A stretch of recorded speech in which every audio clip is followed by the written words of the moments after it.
Bonjour à tous, j'ai le plaisir de vous retrouver aujourd'hui au Parlement européen à Bruxelles pour le 4e numéro de Vue d'Europe, l'émission consacrée à l'actualité de la délégation française du groupe Identité et Démocratie. Nous recevons aujourd'hui les députés européens Jordan Bardella, Aurélia Beigneux et Jean-Paul Garot. Ce qui fait l'actualité cette semaine au Parlement, c'est bien sûr la sortie de la Grande-Bretagne de l'Union européenne. Voici ce qu'en pensait Bernard-Henri Lévy. Ce Brexit, c'est la victoire dans les deux camps de la xénophobie, de la haine longtemps recuite de l'immigré et de l'obsession de l'ennemi antérieur. C'est la victoire, autrement dit, du souverainisme le plus rance et du nationalisme le plus bête. C'est la victoire de l'Angleterre moisie sur l'Angleterre ouverte sur le monde et à l'écoute de son glorieux passé. Que répondez-vous à Bernard-Henri Lévy? Je pense que quand Bernard-Henri Lévy parle, on sait qu'il faut généralement penser le contraire.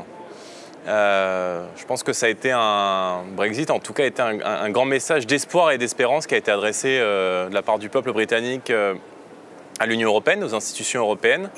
La réalité, c'est qu'ils ont voté il y a 4 ans, que ce Brexit a eu du mal à se faire. Et aujourd'hui, les Britanniques se tournent vers la liberté, mais on continuera évidemment de travailler avec eux et de coopérer avec eux à l'avenir. Moi, ma première réaction, c'est d'avoir en quelque sorte peut-être le même mépris que M. Bernard-Henri Lévy a envers les peuples en réalité. Parce qu'il oublie tout simplement qu'en disant cela, il insulte en fait des millions d'individus qui, à travers l'Europe, à travers l'Angleterre bien entendu, a voté ce Brexit et finalement aussi un courant dit avec beaucoup de dédain populiste, comme quoi cela est évidemment mauvais pour les peuples. M. Bernard-Henri Lévy, il veut faire le bonheur des peuples malgré eux. Il a, lui, la science infuse et le peuple a tort, en réalité. Donc c'est tout le dédain qui, finalement, est le sien, qui ressort dans cette phrase que vraiment je méprise au plus haut point. Jordan Bardella, vous étiez justement il y a quelques jours à Londres pour intervenir dans le cadre du colloque de la Fondation ID. Pouvez-vous donc nous dire en quoi le Brexit est un tournant dans l'histoire de l'Europe ? D'abord, je crois que les responsables politiques, les responsables de l'Union européenne ont d'abord voulu jouer sur les peurs pendant des années en expliquant que ça allait être la catastrophe économique, que l'Angleterre allait rétablir des barbelés. Or, tout va très bien. Les perspectives de croissance qui nous sont données par le Fonds monétaire international sont très bonnes. Le chômage n'a jamais été aussi bas au Royaume-Uni depuis un peu plus de 50 ans. Donc c'est évidemment une claque pour l'Union européenne, mais ça doit être aussi l'occasion de remettre les traités sur la table.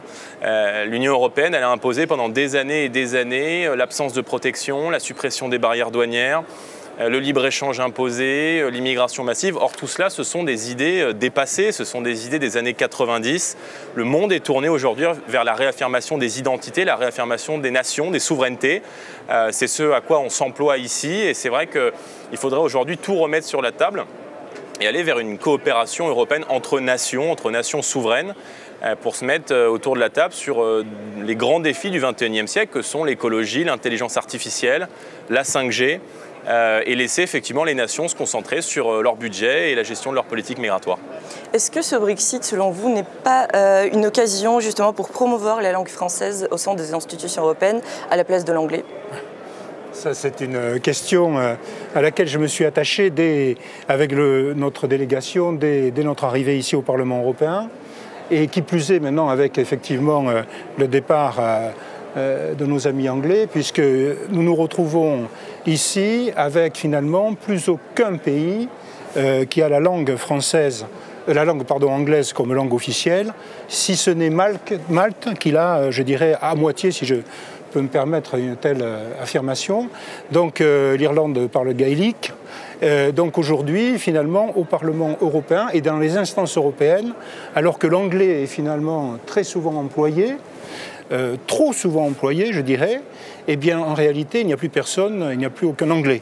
Donc c'est vrai qu'aujourd'hui, il y a quelque chose à faire, hier et aujourd'hui et demain, il y a quelque chose à faire par rapport à la langue française, mais plutôt avec toutes les langues officielles. Du Parlement européen, et il faut le faire absolument respecter. Donc c'est un élément nouveau. Cet élément nouveau, avec le départ effectivement des Anglais, doit amener à travailler, à ce qu'on fasse en sorte qu'on travaille chacun dans nos langues officielles et que ça soit respecté par les instances dirigeantes du Parlement européen, ce qui n'est pas le cas actuellement. Vous faites tous les trois partie des nouveaux entrants au Parlement européen. Donc, quelles sont vos conclusions? Que pouvez-vous nous dire du travail au sein du Parlement européen après ces 6 mois de mandat? Non, vas-y. Moi, j'ai le sentiment que l'Union européenne est une institution très froide, qui est éloignée des préoccupations aujourd'hui des peuples européens. La réalité, c'est que le nouveau Parlement, comme la nouvelle Commission européenne, continue dans la voie qui était celle de ses prédécesseurs, qui était celle du libre-échange imposé. L'une des préoccupations de la Commission von der Leyen est celle de mettre l'écologie et la question de la transition énergétique sur la table. Mais on ne peut pas parler d'environnement quand notre modèle économique consiste à aller faire fabriquer très très loin, en Chine par exemple, dans des conditions sanitaires, sociales, environnementales qui sont dramatiques, rapatrier sur le sol européen pour ensuite aller faire recycler en Afrique. Je pense que ce modèle, c'est le pire ennemi de la planète. Nous, on défend ici évidemment les intérêts français, l'arrêt de l'immigration, l'arrêt des traités de libre-échange. Une politique qui soit basée sur le localisme, voilà, le patriotisme économique, la priorité pour nos filières agricoles dans la commande publique, la priorité pour nos TPE, PME, à l'heure où c'est vrai, l'Union européenne organise aujourd'hui la guerre du tous contre tous à l'extérieur de l'Union européenne avec les traités de libre-échange, mais aussi à l'intérieur de l'Union européenne avec la directive du travail détaché par exemple. Moi, quand je vois que ce soit en hémicycle ou en commission, la coalition entre tous les mouvements, que ce soit la droite, la gauche, le centre macroniste, je me pose vraiment des questions quant à la réalité de leurs convictions. On a vraiment l'impression que ces gens, enfin, qui sont d'ailleurs nos collègues, mais sont payés pour ne pas penser et pour exécuter bêtement. Donc, comme l'a rappelé Jordan, nous sommes élus par le peuple français. Les Français nous font confiance. Donc, nous allons défendre les intérêts des Français. Aurélia Bugneux, vous travaillez sur la question de la protection animale et de la fourrure animale. En quoi donc cette question vous tient-elle particulièrement à cœur ? Alors moi, comme vous le savez, je suis très impliquée dans la protection animale. C'est vraiment quelque chose qui me tient à cœur. C'est vraiment un des combats de ma vie. Je trouve que c'est une question qui est importante et qui est trop souvent banalisée ou peu prise au sérieux.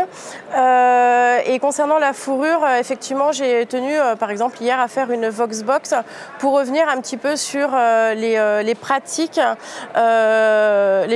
barbares. C'est des pratiques qui sont pratiquées pour récupérer la fourrure, que ce soit la fourrure, la laine, la peau. Voilà, donc je pense qu'il faut informer les consommateurs sur ces pratiques. Et puis j'ai tenu aussi à en parler parce que le groupe Renew a organisé un événement pro-fourrure et je trouvais que c'était complètement malsain et malvenu. Et d'ailleurs, ils sont tombés dans leur propre caricature, la caricature de députés mondialistes qui sont soumis au lobby et ils pensent vraiment que tout peut se vendre. Et moi, au contraire, de par ma Voxbox, j'ai voulu montrer qu'il y avait un véritable enjeu, que ce soit pour la protection animale, pour l'économie française aussi, parce qu'il y a des petites entreprises qui se montent et qui sont en train de promouvoir un autre modèle éthique. Et voilà, tout peut se conjuguer, mais encore faut-il s'y intéresser. Jean-Paul Garot, vous êtes impliqué dans la création au Parlement européen d'une commission antiterrorisme. Quel bilan faites-vous de l'action du Parlement européen, des institutions européennes sur cette question ? En l'état actuel, et cela va surprendre, je pense, pas mal de téléspectateurs, en l'état actuel, dans cette grande machine qu'est le Parlement européen, il n'y a aucune structure dédiée qui travaille sur la lutte contre le terrorisme. C'est quelque chose qui m'a évidemment totalement interpellé lorsque j'ai pris mes fonctions, mon mandat ici le 2 juillet dernier.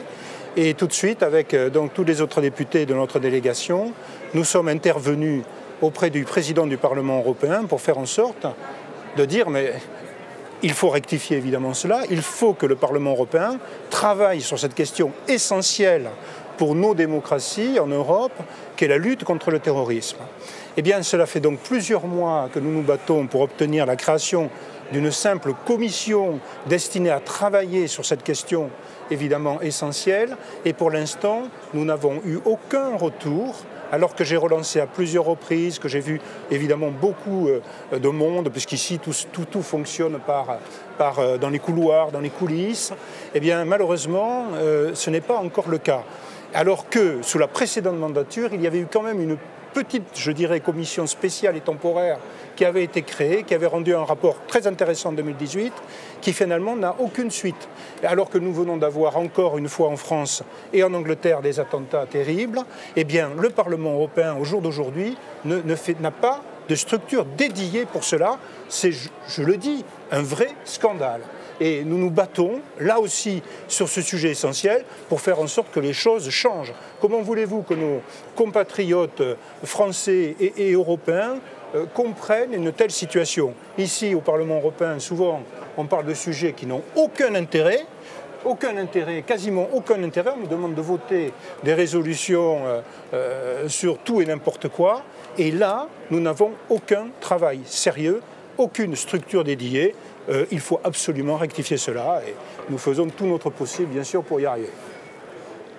Eh bien, merci à nos trois invités d'être venus sur ce plateau de Vue d'Europe. Merci à tous d'avoir suivi cette émission. On se retrouve bientôt pour un nouveau numéro.